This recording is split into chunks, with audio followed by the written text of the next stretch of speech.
Alright guys, I want to hook you up with an elemental guide. This is going to be going into 12.1 as well. You cannot go wrong with this build. It is the best build in the game. Now this is not my specific build, but I'm doing this guide for you, not for me. I run Tempest, the lightning side, with a Ghost Wolf mix. That's very complicated and it requires fake casting and all kinds of stuff. This is the setup. Alright, and a couple nodes of contention. I do want to let you know on this side, if you've got elementals in the building, fire, frost mages, boomkins, you want to run elemental resistance. Otherwise, you will be taking big voodoo. Alright, nobody knows who you're hexing and when. And plus, they get a 70% slow afterwards. This is a very good node. We are a little bit starved at the bottom, but I would highly recommend running Voodoo Mastery. And we are going to be running Spirit Walker's Grace on the left side because we have to take Nature's Swiftness, because with Farseer, it does connect into Ancestral Swiftness. So there is no room for the Ghost Wolf build, my Tempest build. That's going to be for the other hero tree. All right. Now on the right side, guys, it's no surprise we're running all Flame Play.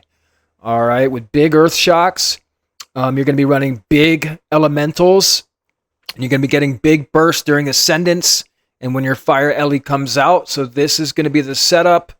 All right, guys, and then a couple nodes of contention. I do want to let you know that this Nature's Harmony, it says 10%. It actually buffs it up to a 60% HP heal on a 30-second timer, not 45 seconds. When you drop below 35% HP, which is massive, guys. Massive. All right, so this is the setup, and then I just want to put the icing on the cake.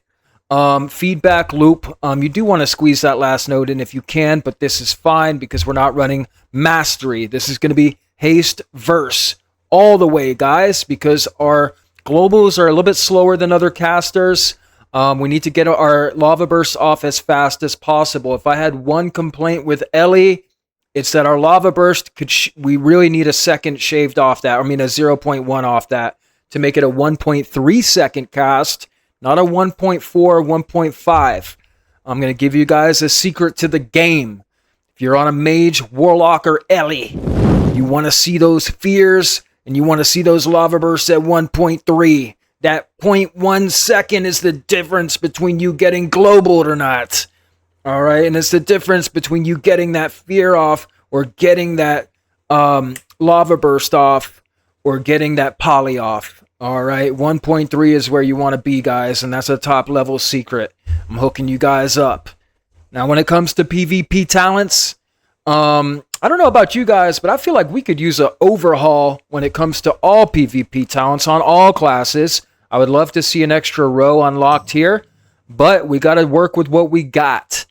Now, I personally run Lasso every time because what have you noticed about this fire build, guys, is that it's a very greedy build.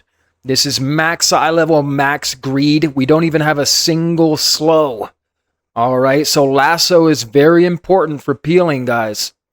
Next up, we've got Shamanism. Now, I don't like how they nerfed this to 15%, but we've got no choice. And then we are going to be running Burrow. And what I will say is this.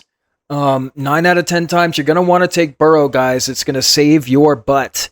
But Burrow is more important on the Tempest Lightning side than it is on this side because we have big Nature's Guardian.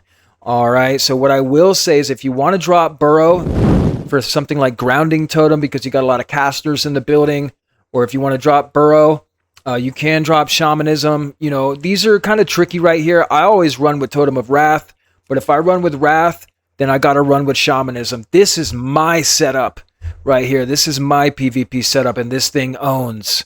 All right, guys, but, you know, again, at the end of the day, you got to survive. And latent dampening is where Burrow truly shines. All right, and I'm just going to show you how to light them up. And then this should get you guys rocking and rolling into the next patch. And for the final on Season 1 of Midnight. All right, I'll see you guys in a few. So, in any case, this is how you're going to burst with Ellie. It's pretty simple, guys. You have a pretty nice execution. The only thing I would say is you want to load up Stormkeeper first. You can press an Ancestor Swiftness, and then full send. Alright, and you're going to Lava Burst into the triple Lightning Bolt, into another Lava Burst, and you want to try to get as many Ancestors up as possible. It's looking like I'm not getting too many procs here. I got a couple there, not too bad. And it doesn't look like it's doing a boatload of damage right here on the dummies, guys. But it actually does perform very, very well. So that's looking good. And then the other thing I want to remind you guys about is this. It's easy to overlook, but we've got an upgraded Earth Ellie. And when you cast this bad boy, he has a stun, and he will stun your target.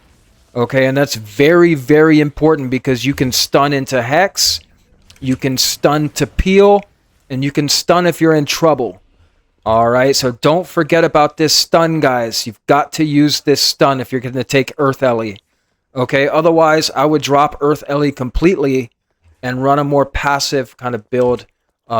But again, this whole thing works because of the upgraded Ellie, so you're going to be taking that regardless. Alright, pretty clear-cut case.